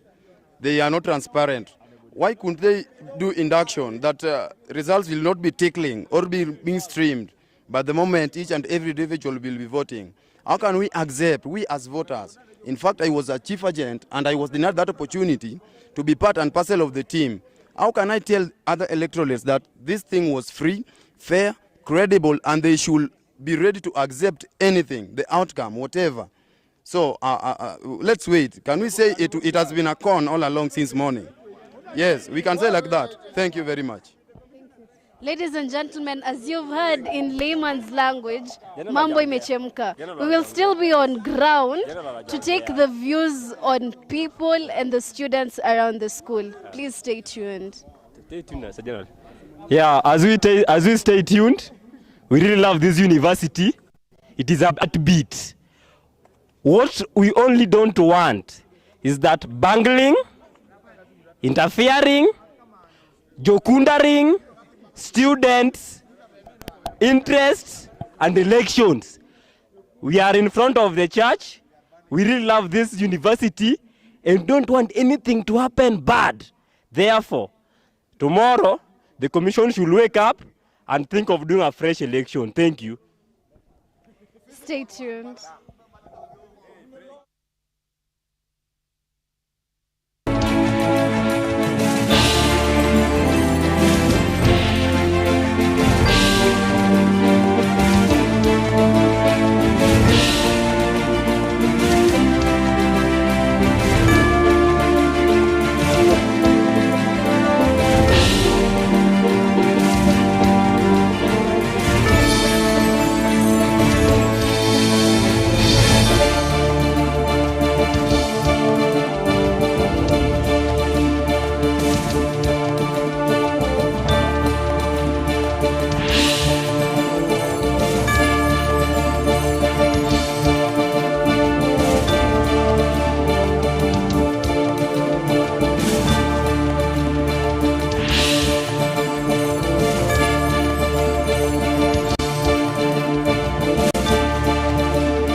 As we wait for the IEC commissioners, they will be here in a few minutes.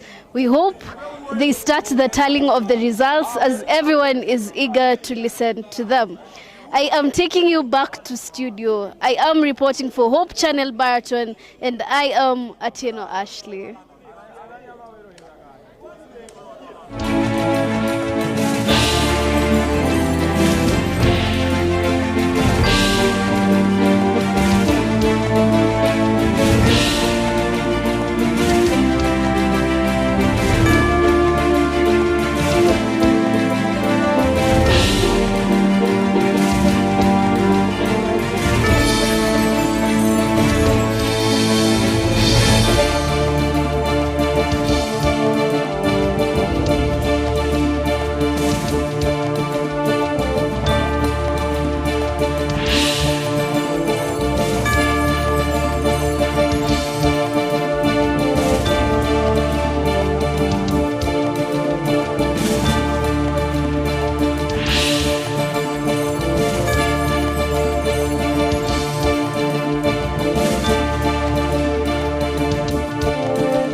Weka microphone, weka mic.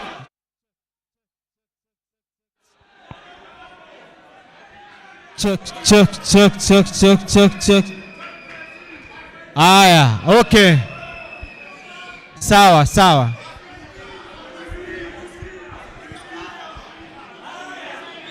Oye, mnasikia? Mnatusikia? Kama msikii sasa, si utabidi tulete mitambo kutoka huko juu. Sasa si mnasikia? Mngoje. Sawa. We mrelax. Sini results mko mnataka. So mrelax.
Hello, hello. Hello. Good hello, afternoon. We are gathered here to announce the election results. Remember, the results started at 9 a.m. and it ended at 3 p.m. So before we begin, my name is Abraham Kitur, the chair of the commission.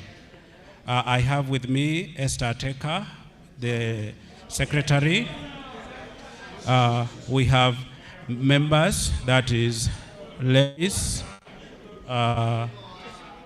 Joshua, and Dr. Kinuthia. We also have Sister Dorcas with us. So we want to take this opportunity to announce the results, and we call upon you to be patient. Just be patient. We are going to announce all the results as received from the portal. So before we begin, we'll have a word of prayer from Lewis. So let's pray. Our Father art in heaven, we thank you for this far that you brought us. We pray that you may see us into the very end of it in a very honorable way for the glory and honor of your name. In Jesus' name we pray and believe. Amen. Thank you, Mr. Lewis. So according to the Sabu Constitution, the results of an election must be announced within 24 hours.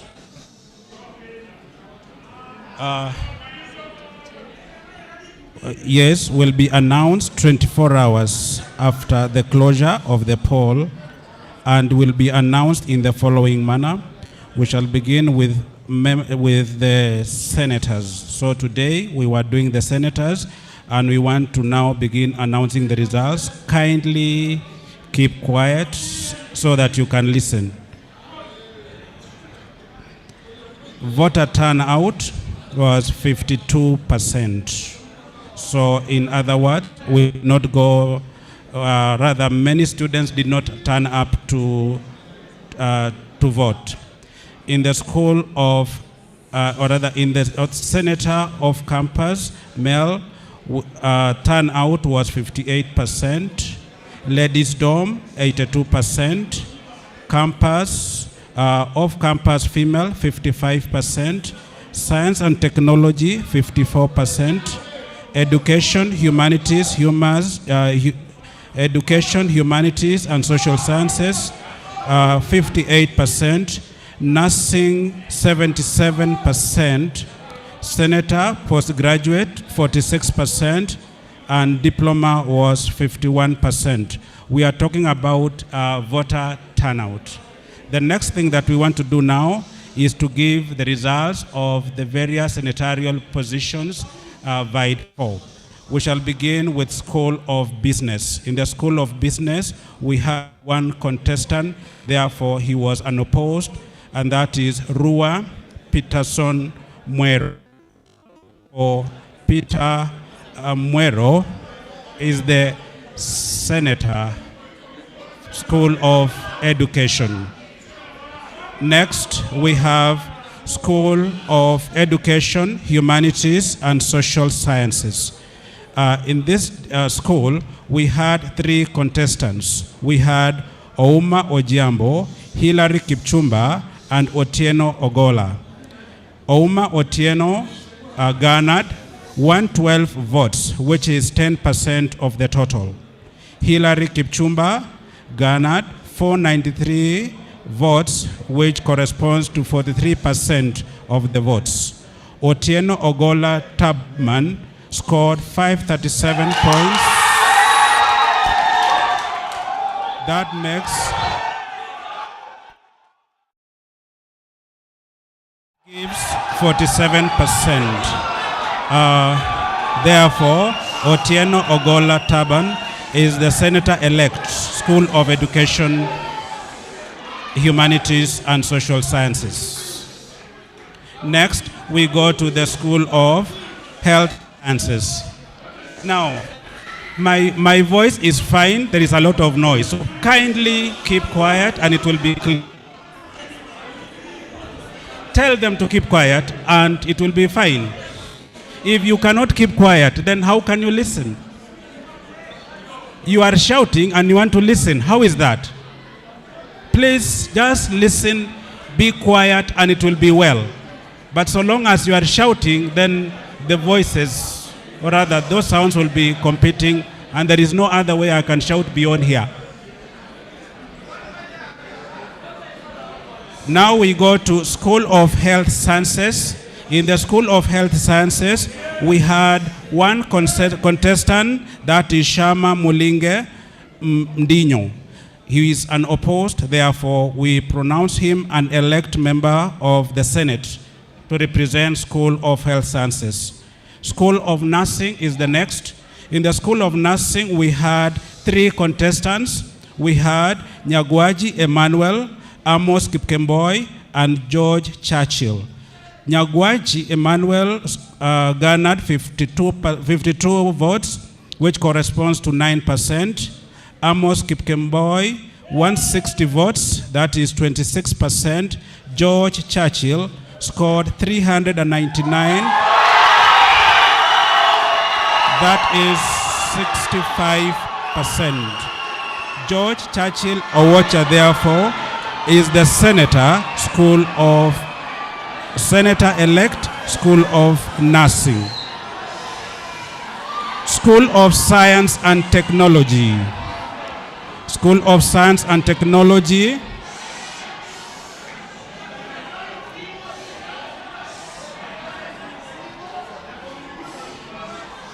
School of Science and Technology, we had 2 contestants, that is Damaris Esekon and Mandagwa Derek Muhesu. Muhesu scored 161 votes, which corresponds to 40%, while Damaris Esekon had 241 votes, that is 60%. Therefore, Damaris Esekon is the Senator-elect, School of Science and Technology. Diploma and certificate, we had 5 contestants, namely Joan Ochieng, Paul Ombati, Benjamin Lekishon, Mosima Okioga, and Edwin Odiwori. Edwin Odiwori got 14 votes, that is 6%. Mosima Okioga had 36 votes, that is 15%. Benjamin Lekishon had 45 votes, that is 19%. Paul Ombati also had 45 votes, that is 19%.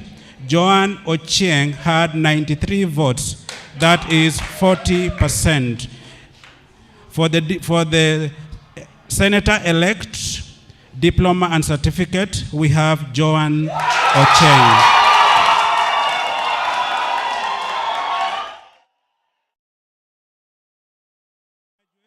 Postgraduate studies. In the postgraduate, we had 2 contestants, and the 2 contestants are Masese Mabuka, Leah Morara. Masese Mabuka garnered 14 votes, which corresponds to a percentage of 39. Leah Morara had 22 votes, that is 61%. Leah Morara, therefore, is the Senator-elect postgraduate studies. We now go to religious affairs. In the religious affairs, we had 3 contestants, that is Valens, we had Bivon, and we had Muvengei. Vanis Ochieng Majanga had 752 votes, that is 30%. Muvengei Josephat Ndau had 755 votes, that is 30%. Bifon Maina Gishana had 1,016 votes. That corresponds to 40% of the total votes casted. Bifon Maina Gishana, therefore, is the Senator-elect. Religious affairs. International student representative, that was an opposed position. Therefore, Elia Emmanuel Mogusu becomes the senator to represent, that's the senator-elect to represent international students. Now next is Ladies' Dome. In the Ladies' Dome, we had 4 contestants. We had Daniela Gesare Ogwoka, Sandra Chelimo Mata, Njoroge Ann Wanjiku, and Isokat Lin. Isokat Lin scored 26 votes, that is 6%. Njoroge Ann, 61, that is 15%. Sandra Chelimo, 68 votes, that is 17%. And Daniela Gezare Ogwoka got 251 votes, that is 62%. Daniela Gezare Ogwoka, therefore, is the senator-elect. Ladies' Dome. Men's Dome, we only had 1 contestant, that is Maina Davis Mwangi. Because he was unopposed, therefore Maina Davis Mwangi is the senator-elect. Men's Dome. Off-campus female, we had 2 contestants, Koech Cherotich Rebi Rahab and Naomi Waema Kasiva. Koech Cherotich Rebi Rahab scored 383 votes, that is 43%, and Naomi Waema Kasiva 505 votes, that is 57%. Naomi Waema Kasiva, therefore, is the senator-elect of campus. Off-campus males, we had 4 contestants, that is Olwen Kizito, Kogei Kiptum, John Onyango Siwo, and Naiguran Aaron Meitekini. Olwen Kizito had 69 votes, that's 5%. Naiguran Aaron had 188 votes, that is 14%. Kogei Timothy had 453, that is 34%. John Onyango Siwo had 621 votes, that is 47%. Therefore, John Onyango Siwo is the senator-elect of campus. Thank you for your attention.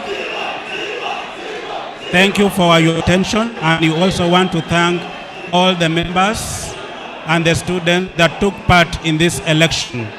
We believe it was transparent, accountable. In case you have any problems, we can open the servers and you can see what was going on. So thank you, everyone. We wish you all the best. Thank you.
The hour everyone has been waiting for is finally here. The IEC has announced the results and people are joyful. I am joined with one aspirant.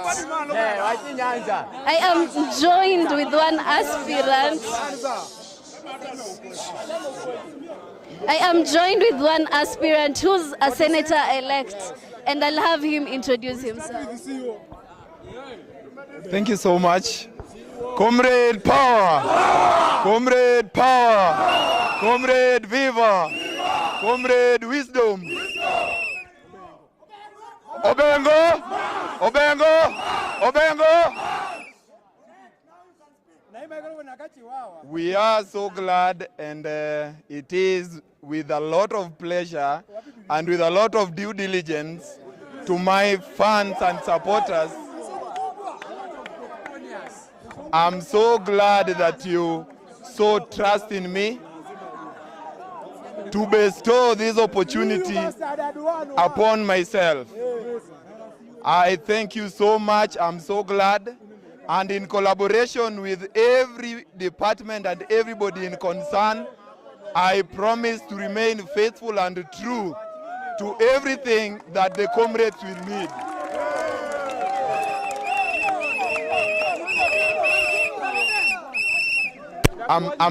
I'm so happy for this victory, and I know it's not upon myself that I made it, but the support of my great Nyanam community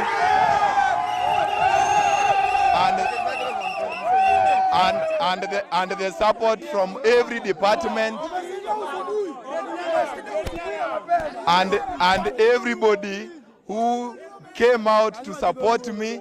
I'm so glad that you endorsed this opportunity on myself. Thank you so much, and in collaboration with one another, we will work, and I will work for you. God bless you.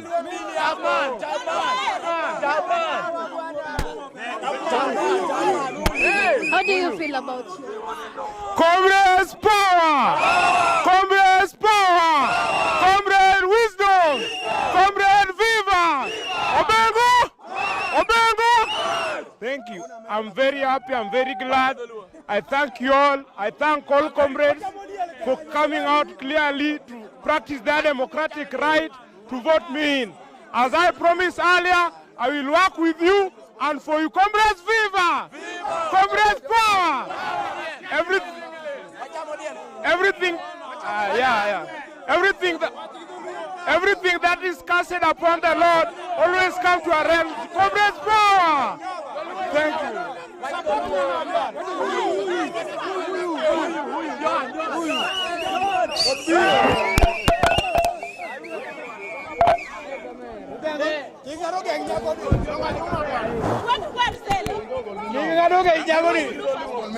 Comrades power! Comrades power! Thank the Lord for the victory today. I thank all my supporters for trusting in me. Thank for the Nyanam support and the Greater Nyanza Pastor support. Together we will work together. Comrades power! Comrades power! Obengo! Obengo! Obengo! Comrades viva! Obengo! Obengo!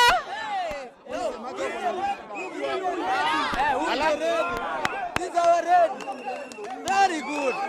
Yes, yes.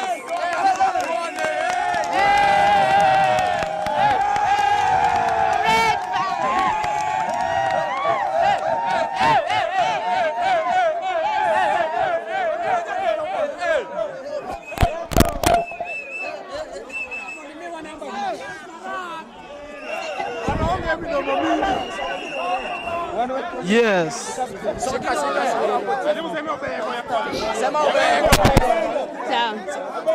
Comrade power! Comrade power! Comrade Deliberations!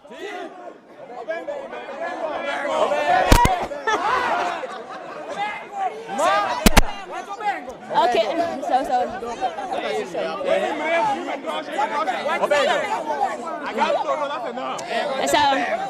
Say wait in it.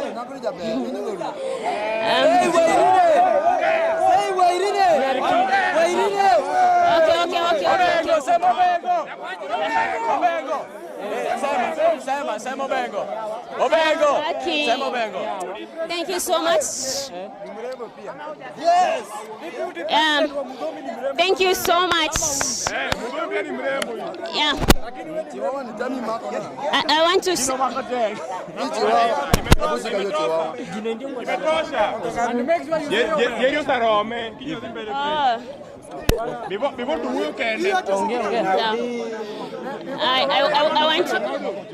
I want to express my immense joy for this opportunity. I so much appreciate all those who supported me, those who came in large numbers and voted for Naomi. I am so grateful.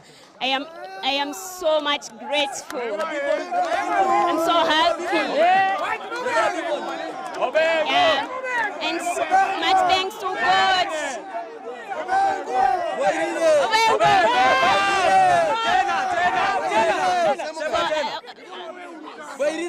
So I want to say thank you.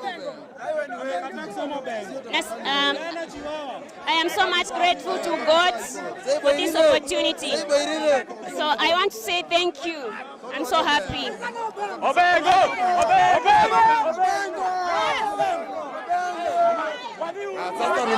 Sasa ni mimi.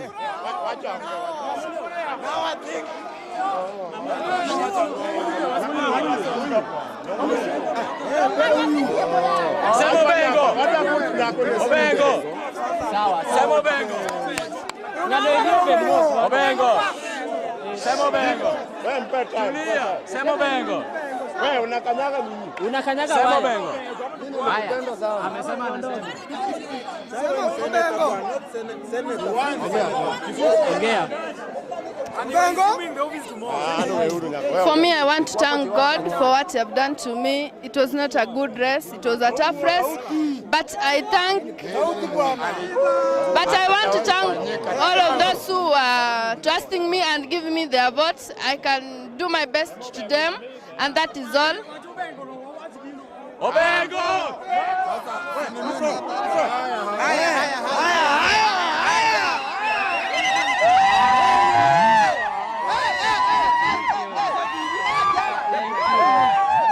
Thank you.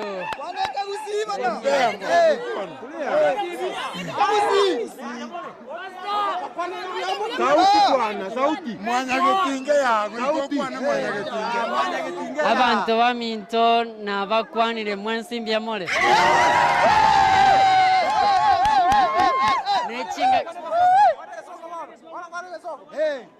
My fellow comrades, it's another opportunity where I thank my God to give me leadership position in the University of Eastern Africa Baraton.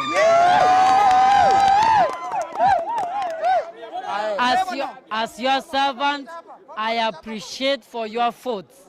I appreciate for your commitment. I appreciate for your determination. May God bless you. I assure you, I will deliver on my manifesto. Thank you so much.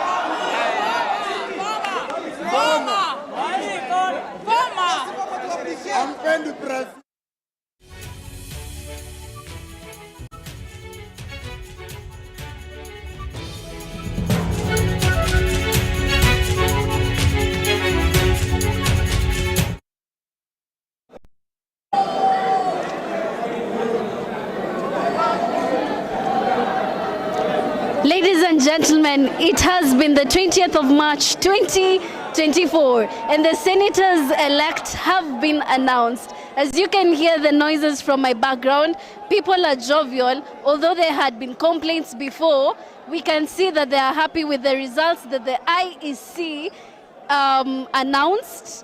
And I have been Atieno Ashley reporting from Hope Channel Baraton Live.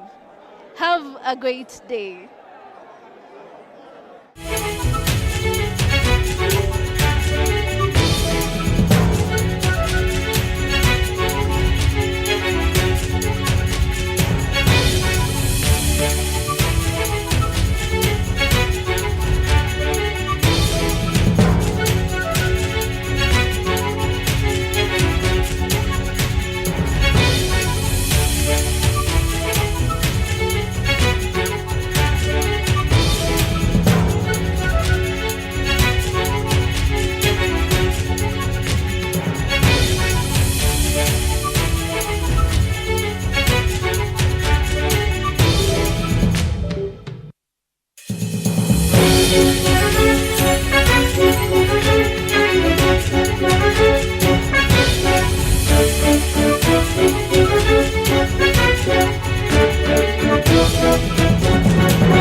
Thank you.